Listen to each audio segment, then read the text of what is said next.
Hey everyone, so today we're going to dive into another new piece from T. Henry, one of his beautiful new pieces in the new sunglasses collection that, yeah, a little bit more classic, a little bit more timeless than we normally see from his collection, but this one really is worth checking out.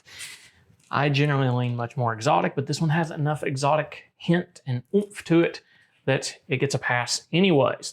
So we have here the Veneno, and yeah, let's take a look at it, shall we?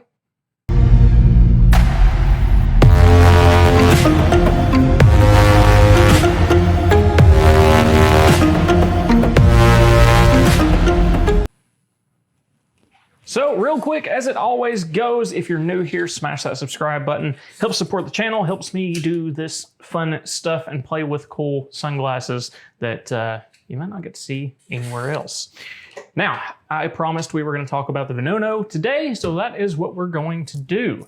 This one in particular, just a really good clean fit. This is one of the first ones that I've really seen Tyler do that is the direct built up pad area. So we've had a couple others in the earlier collections, but this one in particular is a really good take on it. Fits really nice on the bridge. There's a good bit of splay and some nice thickness to those, so it helps the frame fit and balance well without those adjustable pads on it. Follows the brow line really nicely on me, which is always good to see. Good little attention to detail here as the cut goes a little bit down, so you get kind of that pronounced bridge there. There's a good roll to this that you can't quite catch on camera, but you can see a little bit right there. We've got just that little bit of a facet across the top, which adds that really nice detail to it. At lower price points, you really just don't see that kind of detail. It's a lot more flat overall. You know, the frame might have some extra rounded corners just from the tumbling and polishing process if they go that route. But this one, that's not just your polished look. Okay, that's a much more rolled edge. It gives you that kind of a jewel tone as the light crosses it. This one here, the Boudoir colorway, is your traditional nude and classic set of glasses. Really good as an optical, but I especially love it this way with that kind of inverted cinnamon tint. This is one I've used a lot in the past, but we generally do it a little bit differently. So we've got the brown gradient down here, the rose gradient on top, so a nice double gradient tint. Normally, we invert that for our very classic signature colorway. It's a really cool way to do it. I actually really like this variation of it. So kudos, Tyler. Another one of your pieces that I just love the thought that goes into the colorway design. Now, beside that, we have the Shamrock. If you've seen any of my video reviews on this new collection, you will know this is the colorway I'm obsessed with. It doesn't show up super great in the studio lighting I've got, but when you do get it, it is beautiful.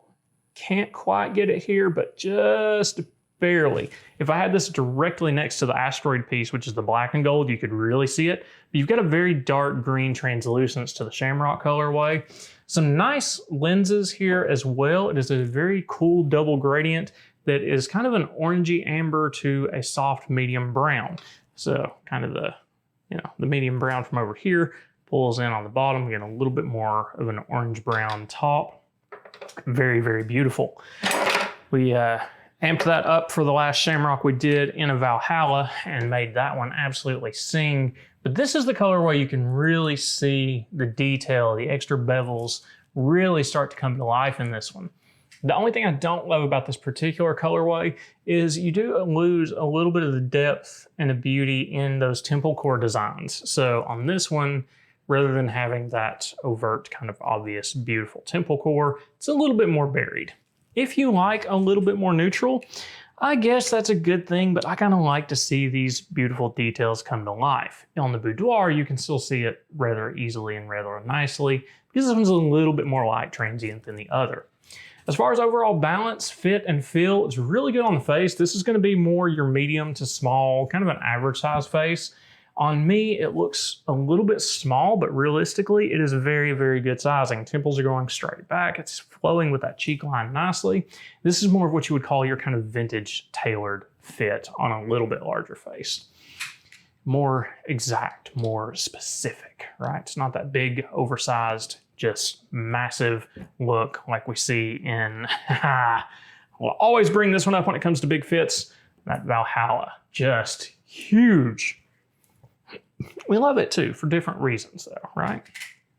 Now, that is kind of the end of the swan song of the Veneno. You will want to scoop this one up quickly. I don't see these sticking around long at all.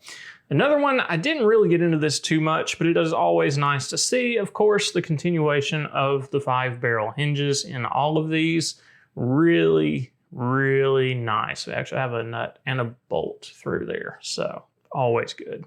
Then fully riveted with the hexagon heads, just really good details. We got number 40 of 75 here, and this is a little one you don't see too much, just little cuts in that tip there. Just adds a little bit extra grip behind the ears when it's properly fitted. Yeah, see, I'm wearing it for 5 minutes, no marks. I'll keep swapping between the two. I don't know, guys. This boudoir colorway is going to be pretty hard to top. I love the shamrock. I normally don't do the kind of nude skin tone, more complacent colorways, but this one's got just enough punch to it, right? It's a little bit deeper and more rich than your traditional champagnes or others that we see for the nude colorways. Anyway, I'm gonna stop blabbering about the Veneno. That is going to take you through there. I didn't even get into the car inspiration this time around. You guys should give me some huge props for that or complain about it. And we'll go back and redo these with the automotive inspiration in it. It's a bad day when I'm the one that gets stuck on the sunglasses and doesn't even get into the automotive inspiration behind them. Now, comments, questions, all of that down below. I will address that in the comments if you want to know about it, the inspiration behind the pieces. Outside of that, that's all I've got for today. I'll catch you guys next time.